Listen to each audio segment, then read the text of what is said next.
19 ਸਾਲ ਦਾ ਸੀ, ਚੰਗਾ ਖਿਡਾਰੀ ਸੀ, ਪਰ ਨਸ਼ਾ ਜਿੱਤ ਗਿਆ। ਤਰਸੇਮ ਸਿਆ ਇਸ ਅੱਗ ਦਾ ਸੇਕ ਤਾਂ ਘਰ ਘਰ ਪਹੁੰਚਿਆ, ਪਰ ਬਸ ਹੁਣ ਹੋਰ ਨਹੀਂ। ਪੰਜਾਬ ਸਰਕਾਰ ਨੇ ਨਸ਼ਿਆਂ ਦੇ ਵਿਰੁੱਧ ਇੱਕ ਸਖਤ ਮੁਹਿੰਮ ਚਲਾਈ ਹੈ ਤੇ ਅਸੀਂ ਸਾਰਿਆਂ ਨੇ ਇਹਨਾਂ ਦਾ ਸਾਥ ਦੇਣਾ ਕਿ ਅੱਜ ਤੋਂ ਬਾਅਦ ਨਾ ਇਸ ਪਿੰਡ ਵਿੱਚ ਨਸ਼ਾ ਵਿਕੂਗਾ ਤੇ ਨਾ ਹੀ ਕਿਸੇ ਨਸ਼ਾ ਵੇਚਣ ਵਾਲੇ ਨੂੰ ਇੱਥੇ ਵੜਨ ਦਿੱਤਾ ਜਾਊ। ਜਿਹੜੇ ਨਸ਼ੇ ਵਿੱਚ ਫਸੇ ਹੋਏ ਨੇ ਉਹਨਾਂ ਨੂੰ ਨਸ਼ਾ ਮੁਕਤੀ ਕੇਂਦਰ ਵਿੱਚ ਭਰਤੀ ਕਰਾਵਾਂਗੇ। ਕੋਈ ਵੀ ਨਸ਼ਾ ਤਸਕਰ ਦੀ ਜ਼ਮਾਨਤ ਨਹੀਂ ਕਰਾਏਗਾ। ਵਾਅਦਾ ਕਰੋ, ਅਸੀਂ ਆਪਣੇ ਪਿੰਡ ਨੂੰ, ਆਪਣੇ ਪੰਜਾਬ ਨੂੰ नशा मुक्त करके रहेंगे।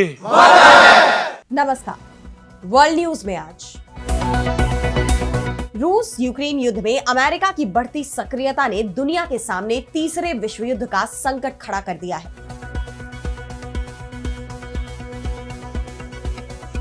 जिस तरह अमेरिका और रूस के बीच बीते कुछ दिनों में जुबानी बहस छिड़ी, उसे देख दोनों देशों में परमाणु जंग की आशंका जताई जा रही है और अब अमेरिका के खिलाफ रूस को चीन का भी साथ मिल गया है। दोनों देशों ने मिलकर अमेरिका को खुली चुनौती दे दी है, जिसके बाद सवाल ये उठ रहे हैं कि क्या ये प्री वॉर का सिग्नल है।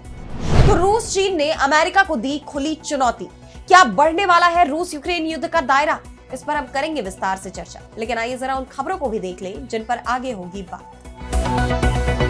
अमेरिकी राष्ट्रपति ट्रंप ने गजा में इजरायली हमलों का किया समर्थन, युद्ध के लिए हमास को बताया जिम्मेदार। क्या युद्ध क्षेत्र में लागू होगा अंतरराष्ट्रीय प्रशासन? ब्राजील ने अमेरिका पर लगाया सरकार के तख्तापलट का आरोप, भड़के राष्ट्रपति लूला डा सिल्वा ने की डॉलर का बहिष्कार करने की अपील। बांग्लादेश में यूनुस की अंतरिम सरकार ने टैरिफ कटौती के बदले अपनी रक्षा स्वतंत्रता किया सरेंडर, रिपोर्ट में हुआ बड़ा खुलासा। और चलते चलते में देखेंगे क्या सच होगी स्टीफन हॉकिंग की एलियन से जुड़ी भविष्यवाणी, वैज्ञानिकों ने दी चेतावनी। इन सभी खबरों पर हम विस्तार से करेंगे बात, लेकिन पहले एक नजर हेडलाइंस पर। सीरिया में फिर भड़की हिंसा, सुवेदा और अलेप्पो में ड्रूज सशस्त्र गुटों और सरकारी बलों के बीच हुई झड़प, युद्ध विराम पर मंडराया संकट। मॉस्को का दावा, यूक्रेन ने रूस के तेल डिपो पर किया हमला। इस बीच रूस को लेकर यूक्रेनी राष्ट्रपति जेलेंस्की ने दिया बड़ा बयान, बोले 1200 कैदियों की अदला बदली पर बनी सहमति। यूक्रेन में रूस की जंग को फंड कर रहा भारत, रूसी तेल खरीद पर ट्रंप प्रशासन ने फिर साधा निशाना, दोनों देशों में बढ़ सकता है तनाव। हिंदुस्तान की तरफ से खारिज किए जाने के बाद भी नहीं मान रहे ट्रंप, अमेरिकी राष्ट्रपति ने पाकिस्तान के साथ जंग रुकवाने का फिर किया दावा, बोले मैंने 5 युद्ध खत्म किए। तो अमेरिका ने रूस को धमकी दी कि अगर यूक्रेन के खिलाफ जंग नहीं रोकी तो उसके खिलाफ सख्त एक्शन होगा, लेकिन पुतिन ने अमेरिकी राष्ट्रपति डोनाल्ड ट्रंप की धमकी को नजरअंदाज कर दिया। रूस के पूर्व राष्ट्रपति और पुतिन के करीबी मेदवेदेव ने साफ कर दिया कि अगर पश्चिम रूस के खिलाफ साजिश रचेगा तो यूक्रेन से चल रही जंग यूरोप तक पहुंच सकती है, जिसके बाद से ही रूस और अमेरिका आमने सामने आ चुके हैं। बात परमाणु जंग की शुरू हो गई है। रूस ने परमाणु विकल्प पर विचार के संकेत भी दे दिए हैं, तो ट्रंप ने भी ऐलान कर दिया कि वो रूस के खिलाफ परमाणु जंग के लिए तैयार है। अमेरिका ने 2 परमाणु पनडुब्बियां प्रशांत सागर में तैनात कर दी है, तो रूस ने भी बड़ा पलटवार किया है। चीन के साथ मिलकर रूस ने जापान सागर में संयुक्त नौसैनिक युद्ध अभ्यास शुरू कर दिया है। इसमें एंटी सबमरीन ड्रिल से लेकर ज्वाइंट गनफायर तक सब कुछ शामिल है। रूस और चीन की ज्वाइंट वॉर एक्सरसाइज को अमेरिका को करारा जवाब माना जा रहा है। रूस की तरफ से एक बड़ा एंटी सबमरीन वॉरशिप इसमें शामिल है, तो वहीं चीन की ओर से 2 घातक डिस्ट्रॉयर, डीजल इलेक्ट्रिक पनडुब्बियां और सबमरीन रेस्क्यू जहाज एक्सरसाइज का हिस्सा है। इनका फोकस समंदर में दुश्मन की पनडुब्बियों की तलाश करना, उसे खत्म करना, एयर डिफेंस की प्रैक्टिस करना और कॉम्बैट सर्च रेस्क्यू ऑपरेशन है। यानी ट्रंप ने अगर परमाणु पनडुब्बियां तैनात की है, तो रूस ने चीन के साथ मिलकर इनकी तलाश कर उन्हें तबाह करने की रणनीति तैयार कर ली है। दरअसल 1 अगस्त को ट्रंप ने अचानक ऐलान किया कि उन्होंने अमेरिका की 2 न्यूक्लियर सबमरीन सही जगहों पर तैनात कर दी है। ऐसे में चीन और रूस मिलकर अमेरिका को यह दिखाने की कोशिश कर रहे हैं कि एशिया पैसिफिक में सिर्फ एक ही सुपर पावर नहीं है। ट्रंप के सबमरीन तैनात करने के बयान को मॉस्को और बीजिंग हल्के में नहीं ले रहे। जापान के पास की ये ड्रिल अमेरिका के एशिया पैसिफिक गठबंधन को खुला संदेश है।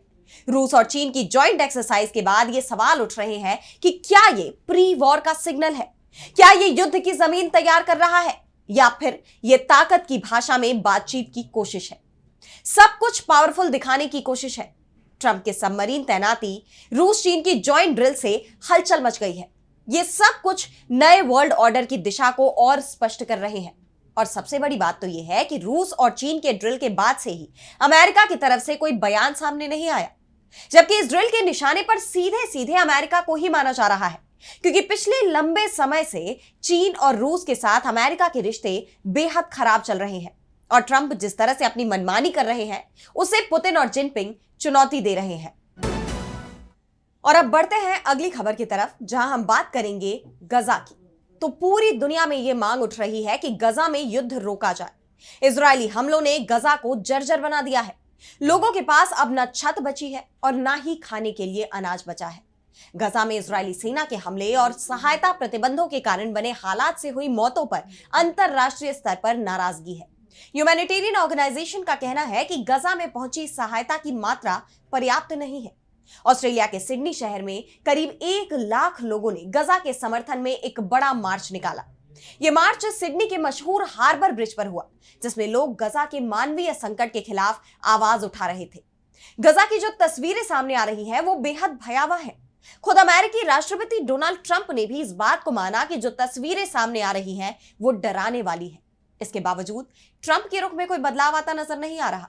इजरायली लोग भी ट्रंप से गुहार लगा रहे हैं कि अब गजा में युद्ध को वही खत्म करवा सकते हैं, लेकिन ट्रंप इन सब के उलट जाकर इजरायली हमलों का समर्थन कर रहे हैं। उन्होंने साफ कहा कि गजा में जारी इजरायली सेना की कार्रवाई सही है। पत्रकारों ने जब ट्रंप से पूछा कि क्या वो गजा में हमास के खिलाफ इजरायल की प्रतिक्रिया को बड़ी संख्या में लोगों को मारने की कार्रवाई के रूप में देखते हैं, इस पर ट्रंप ने जवाब दिया कि मुझे नहीं लगता कि ऐसा है, वे युद्ध में है। ट्रंप का ये रुख हैरान करने वाला है, क्योंकि एक तरफ तो वो ये दावे कर रहे हैं कि मैंने 5 देशों में युद्ध रुकवाया, लेकिन गजा में युद्ध भड़काने वाली कार्रवाइयों का समर्थन भी कर रहे हैं। बीते दिन ही खाने की तलाश में एक राशन वितरण स्थल पर जुटे फलस्तीनियों पर इजरायली सैनिकों ने गोलियां बरसा दी। इसमें कम से कम 23 लोगों की मौत हो गई, लेकिन ट्रंप इजरायल के खिलाफ कोई एक्शन नहीं ले रहे हैं। हालांकि इस बीच उनकी एक और योजना सामने आई है। N12 का हवाला देते हुए द यरूशलेम पोस्ट ने एक रिपोर्ट में दावा किया है कि इजरायली प्रधानमंत्री बेन्यामिन नेतन्याहू और अमेरिकी राष्ट्रपति ट्रंप एक नए युद्ध विराम प्रस्ताव पर काम कर रहे हैं।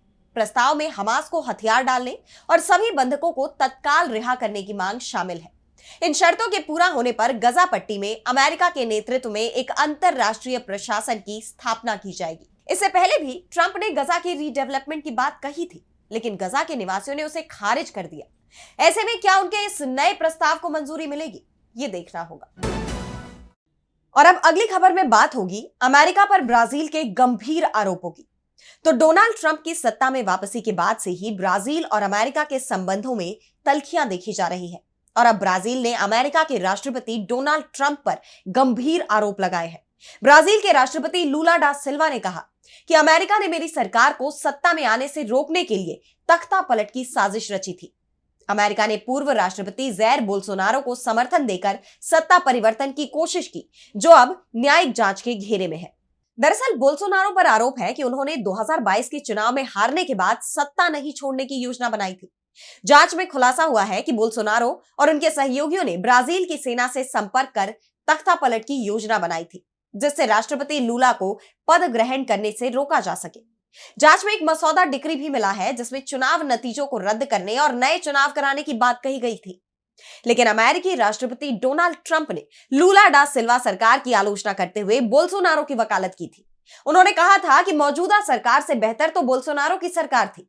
उन्होंने बोल्सोनारो के खिलाफ मुकदमे को साजिश करार दिया था और लूला डा सिल्वा की सरकार पर दबाव बनाने की भी कोशिश की ताकि बोल्सोनारो को आजाद कर दिया जाए। लेकिन ब्राजील ने इसे देश के आंतरिक मुद्दों में बाहरी दखल करार देते हुए इसकी कड़ी निंदा की और तब से ही दोनों देशों में तनाव देखा जा रहा है। अब अमेरिका ने ब्राजील पर 50% टैरिफ की भी घोषणा कर दी है। इन हालात में अब ब्राजील के राष्ट्रपति का यह बयान चर्चा का विषय बना हुआ है और ब्राजील के राष्ट्रपति ने डॉलर के बहिष्कार करने की भी अपील कर दी है। उन्होंने ग्लोबल फाइनेंसिंग सिस्टम पर गंभीर सवाल उठाते हुए कहा कि अब समय आ गया है कि दुनिया अमेरिकी डॉलर की निर्भरता से बाहर निकले। हम एक ऐसी दुनिया में नहीं रह सकते जहां एक ही देश की मुद्रा पूरी वैश्विक अर्थव्यवस्था को नियंत्रित करे।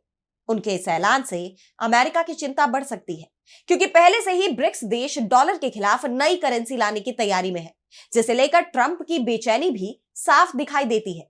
ऐसे में ब्रिक्स के सदस्य देश का यह ऐलान उनकी परेशानी को बढ़ाने वाला माना जा रहा है। और लूला डा सिल्वा यही नहीं रुके, उन्होंने यह भी साफ कर दिया है कि उनका देश अमेरिका के आगे नहीं झुकेगा। उन्होंने कहा कि ब्राजील छोटा देश नहीं है जो अमेरिका के सामने झुक जाए।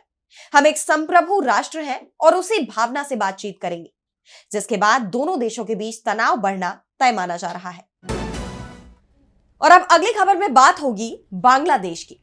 तो बांग्लादेश में मोहम्मद यूनुस के नेतृत्व वाली अंतरिम सरकार पर अब सवाल उठने लगे हैं। बांग्लादेशी ही अब ये खुलकर बोल रहे हैं कि यूनुस के लिए अब देश से बड़ी कुर्सी की सुरक्षा हो गई है। वो अपनी सत्ता के लिए देश की सुरक्षा से समझौता कर रहे हैं। आज बांग्लादेश अमेरिका की कठपुतली बन गया है, जबकि अमेरिका बांग्लादेश को किसी भी तरह की छूट देने को तैयार नहीं है। अमेरिकी राष्ट्रपति डोनाल्ड ट्रंप ने बांग्लादेश पर 20% का टैरिफ लगाया है और मोहम्मद यूनुस इसे अपनी जीत बता रहे हैं। और अब जो खबर सामने आई है उसने यूनुस की सत्ता को हिला दिया है। एक रिपोर्ट सामने आई है जिसमें कहा गया है कि मोहम्मद यूनुस बांग्लादेश के पीएम पद को छोड़ना नहीं चाहते हैं और इसके लिए उन्होंने अमेरिका से गुप्त समझौता कर लिया है। नॉर्थ ईस्ट न्यूज ने बताया कि बांग्लादेश ने अपनी रक्षा स्वतंत्रता को अमेरिका के हवाले कर दिया है।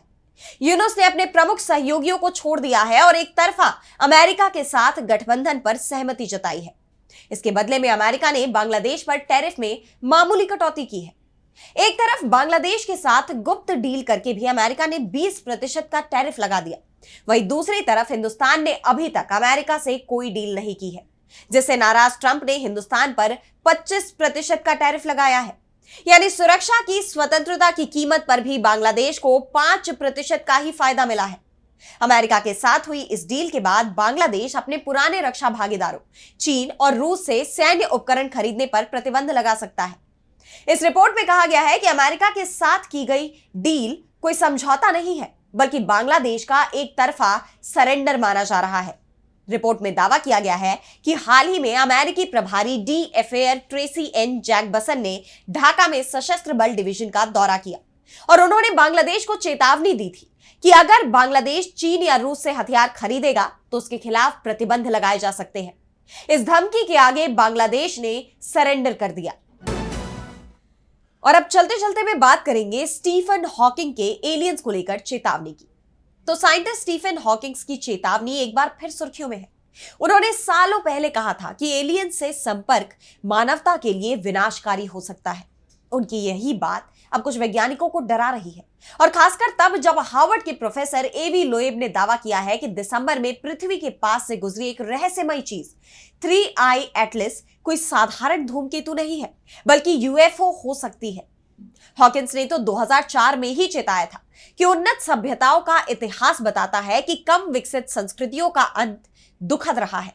हमें ब्रह्मांड में अपनी मौजूदगी का ढोल नहीं पीटना चाहिए। उनकी सलाह थी कि एलियंस की खोज में सक्रियता से बचें, वरना नतीजे क्रिस्टोफर कोलंबस और मूल अमेरिकियों के पहले मुलाकात जैसे हो सकते हैं। लोएब का कहना है कि 3I एटलस की असामान्य गति और विचित्र रास्ता इसे आर्टिफिशियल बनाता है।